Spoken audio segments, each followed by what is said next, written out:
आपको रुला देगी लव स्टोरी, प्यार में मिला जिंदगी भर का दर्द। आइए यशवी मॉरल स्टोरी चैनल में आपका स्वागत है।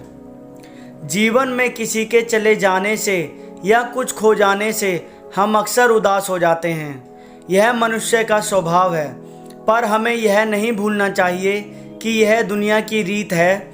जब जिस समय हमारे पास जो है अनमोल है, एक ऐसी ही दिल को छू जाने वाली लव स्टोरी लेकर आया हूँ, जिसे सुनकर आपका दिल और रूह को छू जाएगी। मेरा नाम दीपक है और मुझे प्यार 18 साल के उम्र में ही हो गया था। शायद वो मेरा आखिरी प्यार भी था। यह कहानी तब की है जब मैं क्लास 12 में था। मुझे शुरुआत में प्यार के बारे में ना कुछ पता था, ना ही हमें उसमें इंटरेस्ट था। मेरे सभी दोस्तों के पास गर्लफ्रेंड थी और उसमें से कुछ दोस्त मेरा मजाक भी उड़ाते थे, लेकिन मैं उनके बातों को इग्नोर कर दिया करता था, क्योंकि मुझे ये सभी चीज़ें टाइम पास लगती थी। वो कहते हैं ना कि ऊपर वाले ने हर किसी के लिए किसी न किसी को बनाया है, शायद मेरे लिए भी उसने किसी को भेज रखा था। धीरे धीरे वक्त बीतता चला गया और मैं 12 पास कर दिल्ली आ गया अपने आगे के पढ़ाई के लिए। आज मेरा ग्रेजुएशन का पहला क्लास था, तो मैं बहुत खुश था अपने क्लास को लेकर, क्योंकि वहाँ पे नई नई चीज़ें सीखने को मिलेगा। अपने दिमाग में ये सारी बातें सोचकर मन ही मन मुस्कुराए जा रहा था। तभी सामने से आती एक खूबसूरत सी लड़की से मैं टकरा गया। उसके हाथों से सारे बुक्स गिर गए। मैं सब कुछ भूलकर बस उसी को देखे जा रहा था। उसकी आंखें और उसका आवाज़ इतना मनमोहन था कि मैं बस उसमें खो सा गया। तभी उसने कहा, वो हेलो, ध्यान कहाँ है, मेरा बुक उठाओ। मैंने कहा सॉरी। उसके बाद वो क्लास में चली गई। उस वक्त पहली बार दिल में कुछ कुछ सा फील होने लगा। उस अजनबी लड़की के लिए मैं अपने क्लास में पूरा दिन उसके बारे में ही सोचता रहा। क्लास ख़त्म होने के बाद मैं उस लड़की से मिलने के लिए बेचैन से हो गया था। तभी वो मेरे सामने से अपने दोस्तों के साथ बात करते हुए आ रही थी।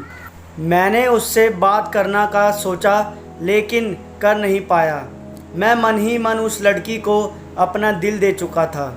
एक दिन की बात है, मैं अपने घर से कॉलेज के लिए जा ही रहा था कि मेरी नज़र उस लड़की पे पड़ी।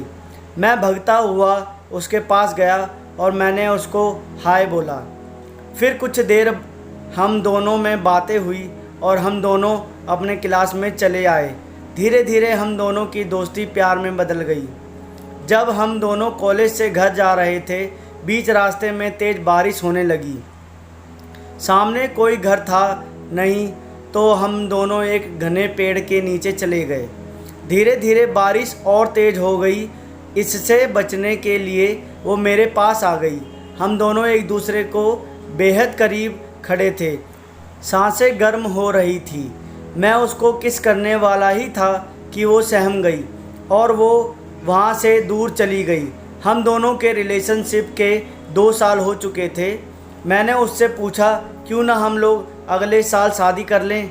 वो बोली, मैं अपने घर पे तुम्हारे बारे में बताऊंगी। लड़का खुशी खुशी अपने घर चला जाता है। उधर लड़की के बातों को सुनकर उसे कहते हैं कि तुम उस लड़के से दूर रहेगी। लड़की कहती है, मैं उसके बिना नहीं रह सकती, लेकिन उसके घर वाले उसकी एक बात नहीं सुनते हैं। उस लड़की का फ़ोन छीन लेते हैं और उसका कॉलेज जाना बंद कर देते हैं। लड़का उसका फ़ोन ट्राई करता है, लेकिन फ़ोन स्विच ऑफ आता। 2 दिन बीत जाने के बाद लड़का घबरा गया और उसके घर चला गया। लड़की की मम्मी से पूछने पे वो कहती हैं कि वो अपने नानी की घर चली गई है।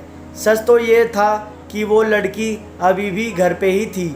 लड़का रोता हुआ घर चला जाता है। पूरा दिन उसके बारे में सोचते रहते हैं। वक्त बीतने के बाद लड़की के घर वाले उसकी शादी कर देते हैं। फिर 1 साल बाद उस लड़के को एक पत्र लिखती है, जिसमें वो अपने साथ हुए सभी बात उसको बताती है, लेकिन तब तक बहुत देर हो चुकी थी। लड़का पागलों की तरह रोना शुरू कर देता है। कहता है, मैं नहीं जीना चाहता तुम्हारे बिना। इतना कहते ही वो वहीं गिर जाता है। कहानी समाप्त। आसान नहीं होता प्यार करना, बहुत किस्मत वाले वे लोग होते हैं जिनको अपना प्यार मिल पाता है, नहीं तो पूरी ज़िंदगी दर्द के सिवा कुछ नहीं देती। ये मोहब्बत कैसी लगी कहानी हमें आप अपने कमेंट के माध्यम से बता सकते हैं। ऐसे ही मज़ेदार और दर्द भरी कहानी सुनने के लिए हमें फॉलो और कमेंट करें। वीडियो अच्छी लगी तो लाइक एंड सब्सक्राइब ज़रूर कर दें और अपने दोस्तों के साथ ज़्यादा से ज़्यादा शेयर करें। धन्यवाद।